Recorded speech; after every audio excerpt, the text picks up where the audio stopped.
Now, even though the lodge has fluctuations in temperature, because it's New Brunswick, it is at least a reasonably dry environment, it's indoors, and it's kind of out of the sunlight.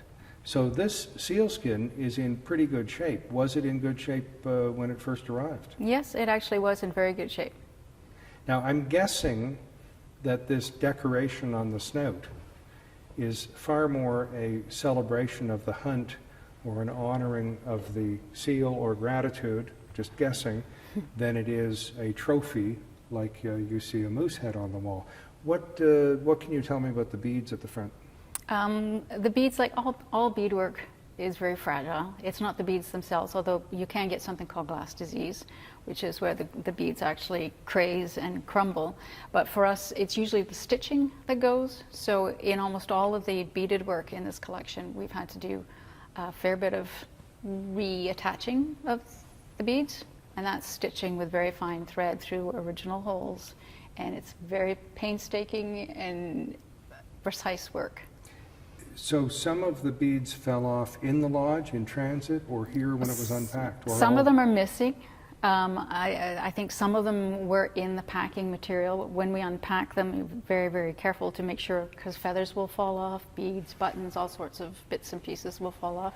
And we're also looking for pest, like insect casings, or a sign that they're infested with something. So you're looking for what we call frass, which is basically bug poop. So yeah, whenever you unpack one of these objects, you're looking for all sorts of any debris, anything, and then we'll just save it all. I'm guessing there are about 1,000 beads there, just as a wild guess. Yeah. What percentage had fallen off? Do you have a guess? Not many. I'd say maybe 5%. Okay. Not even. What was the original thread? That I don't know. We could have that analyzed. We didn't have it analyzed. So I don't actually know. And what would the date of this be? The date of the sealskin? Right. I don't know. My guess is the material that was handy, i.e. thread from a store. Is that what you reused, or is that what you used to reattach? We usually use silk thread because it's finer, it's smoother. So if you're pulling it through a historic material, you don't want it to snag. So something like a cotton thread can, believe it or not, be quite rough. So if we use a silk thread, it's much softer, gentler, and it's finer to go through the beads. I'm assuming the people use a magnifying glass to find the original hole? You have a magnifying lens that you're working through, and it's very tiring. Do you have a guess as to how long it would have taken to restore this? It's one of those things you have to do a little bit at a time. You can't literally sit and sew beads or consolidate beads all day. You'd go crazy. It's a matter of weeks, I think, and a few at a time. And a lot of them hadn't completely detached. They were just loose, or you could see that the thread was fraying. So catch it before, because if you have a bunch of loose beads and you don't know where they go, it's misleading to put them back. So if they're completely detached, they're usually kept separate. If they're loose, they're secured. Even in what appears to be a random pattern like this? Who knows? Yeah, we don't know that it's random. It probably is random, but if we don't know, then any intervention we do like that is changing it in some significant way. Boy, this is relatively new, because you go through the ancient world and you see a lot of guesswork of archaeologists putting buildings back together, and then you realize decades later they were just guessing. Yes, they weren't yeah. right. And conservation has gone beyond guessing, and there's a huge body of scientific knowledge about conservation products and methods and ethics, and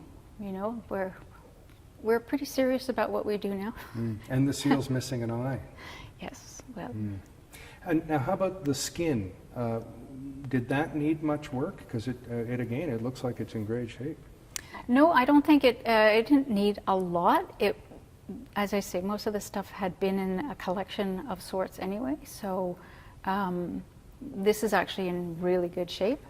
I'll draw your attention to the way it's mounted here, which is a very creative way of mounting this at an angle, because we had to get it in here. So those are actually magnets that are holding it onto a metal board behind the And magnets fabric. covered with a similar Just, colored just so fabric. that, exactly, so it doesn't jump out at you as like, oh my goodness, somebody stuck magnets on that. But that's not sealskin on the magnets? Interesting. No, no. And there's also a layer between the magnet, so the magnet is not actually touching the sealskin. There's an interleaving layer there too. So An enormous amount of respect and thought, and as you say, ethics, have to go into this. absolutely, all levels, because the mounting system is by our proprietors group. So they make mounts and supports, and they're just, they're as ethical and driven by doing no harm as we are. Right?